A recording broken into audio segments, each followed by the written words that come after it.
Hello viewers, আসসালামু আলাইকুম, back to global Noman. তো ফ্রেন্ডস, আজকের ভিডিওটি হলো আপনি কিভাবে প্রফেশনালভাবে এক ক্লিকে যে কোনো ফটোর ব্যাকগ্রাউন্ড রিমুভ করবেন। তা হলো আপনি ফটো রুম দিয়ে ব্যাকগ্রাউন্ড রিমুভ করবেন এক ক্লিকে। জাস্ট প্লে স্টোরে সার্চ দিয়ে আপনি ইনস্টল করে নেবেন ফটো রুম।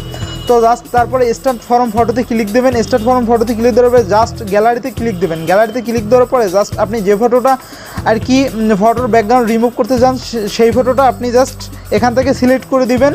জাস্ট আমিও সিলেক্ট করে দিলাম এখান থেকে। তারপর আপনি দেখবেন অটোমেটিক স্ক্যানার হতে থাকবে এবং ফটোর ব্যাকগ্রাউন্ড রিমুভ হয়ে যাবে অটোমেটিকলি। আপনার কোনো কাজ করতেই হবে না।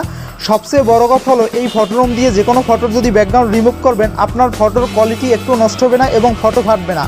জাস্ট যেরকম ফটো আছে ওই রকমই থাকবে।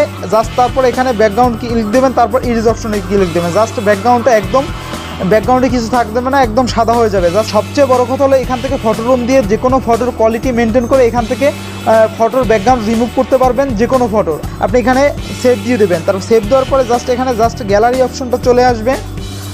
তারপরে এখান থেকে সেভ টু গ্যালারি দিয়ে দেবেন। সেভ টু গ্যালারি দিলে আপনার অটোমেটিকলি ফটোটা গ্যালারিতে চলে যাবে।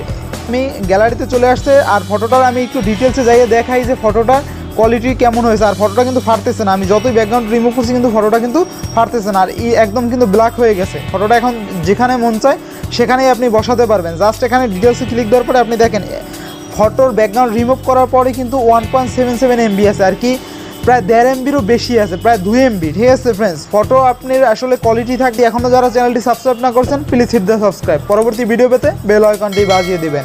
আবারও কোনো নতুন ভিডিও নিয়ে হাজির হব। সেই সময় পর্যন্ত ভালো থাকুন, সুস্থ থাকুন। আল্লাহ হাফেজ।